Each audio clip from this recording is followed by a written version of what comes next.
হাতের করগুনে সেই মাহেন্দ্র ক্ষণের অপেক্ষা। রামলালার আশিসে অযোধ্যা এখন মায়ানগরী। আয়োজন, সমারোহ, ভক্তের সমাগমে 22শে জানুয়ারি রামলালার প্রাণ প্রতিষ্ঠায় মহোৎসবের সাক্ষী হতে চলেছে গোটা দেশ। সরযূ তীরের সেই উৎসবের হাওয়া বয়ে এসেছে প্রায় 800 কিলোমিটার দূরের এই বাংলার জলপাইগুড়িতে। উৎসবে উচ্ছ্বাসে মাতোয়ারা জলপাইগুড়ি। আগামী 22শে জানুয়ারি রামলালার প্রাণ প্রতিষ্ঠা এবং অযোধ্যায় রাম মন্দিরের উদ্বোধন ঘিরে জলপাইগুড়িতেও কিন্তু মানুষের মধ্যে উৎসাহ উদ্দীপনা তুঙ্গে। তারই বিভিন্ন টুকরো টুকরো দেখা যাচ্ছে জলপাইগুড়ির বিভিন্ন ধর্মীয় স্থান এবং বিভিন্ন জায়গাতে। প্রধানমন্ত্রীর অনুসরণে শনিবার জলপাইগুড়ির গৌড়ীয় মঠে সাফাই অভিযানে নামেন বিজেপি নেতাকর্মীরা। রাজবাড়ী পার্কের শিব মন্দিরেও চলে সাফ অভিযান। আমাদের কার্যকর্তারা জেলা জুড়ে মন্দির মঠ পরিষ্কার পরিচ্ছন্ন করছে।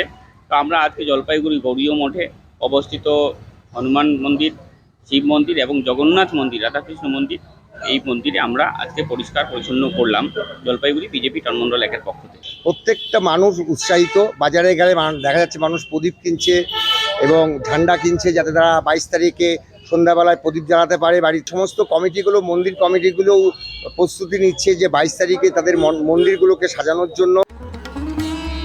রাম একা আসছেন না, সঙ্গে আসছেন দেবী লক্ষ্মী। রাম উৎসবের দৌলতে ব্যবসায়ীদের মুখে হাসি, পসরা খালি হচ্ছে, পকেট ভরছে। 22শে জানুয়ারি সেই মাহেন্দ্রক্ষণে ঘরে ঘরে প্রদীপ প্রজ্বলনের আবেদন করেছেন প্রধানমন্ত্রী নরেন্দ্র মোদী। জলপাইগুড়ির বাজারেও বেড়েছে মাটির প্রদীপের চাহিদা, ব্যবসাতেও জোয়ার এসেছে। মোটামুটি হচ্ছে। কি কি বিক্রি করছেন? ওই ঝান্ডা বিক্রি করছি, এই টুপি আছে, সব কিছু আছে। আচ্ছা, হ্যাঁ, মানুষ নিচ্ছে? হ্যাঁ নিচ্ছে, এই চলছে ভালোই। এখন বেশি বিক্রি হচ্ছে তোমার প্রদীপের, মাটির প্রদীপ জিনিসপত্র এইসব নিয়ে, মোম এইসব জিনিসের উপর বেশি বিক্রি হয়েছে। একটু ডেকোরেশনের বলতে বিভিন্ন রকম গাঁদা ফুলের চেন বেরিয়েছে। মাটির বিক্রি তো, প্রদীপের বিক্রি খুবই বেড়েছে, মানে পার কাস্টমার এসে মোটামুটি 108টা বাজারে। আমি অ্যাকচুয়ালি এসেছিলাম প্রদীপ কেনার জন্য।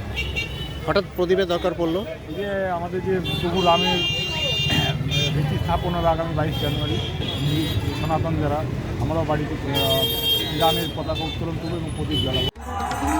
এদিন বেলুবাড়ি গ্রামে কলস শোভাযাত্রায় সামিল হন 108 জন মহিলা। কলস যাত্রার মধ্য দিয়ে আমরা 22শে জানুয়ারি অনুষ্ঠান শুরু করেছি। আর আমাদের আজকে আমাদের 108 জন মহিলা 108টি কলসের মধ্যে তারা নদী থেকে জল ভরে আমাদের মন্দিরে এনে রেখেছে। সব রামলালার জন্য, সব রামলালার দৌলতে। এখন অপেক্ষা শুধু 22শে জানুয়ারির। আগামী 22শে জানুয়ারি এই যে আবেগ, সেটা যে আরও বেশি করে চোখে পড়বে তা কিন্তু বলাই বাহুল্য।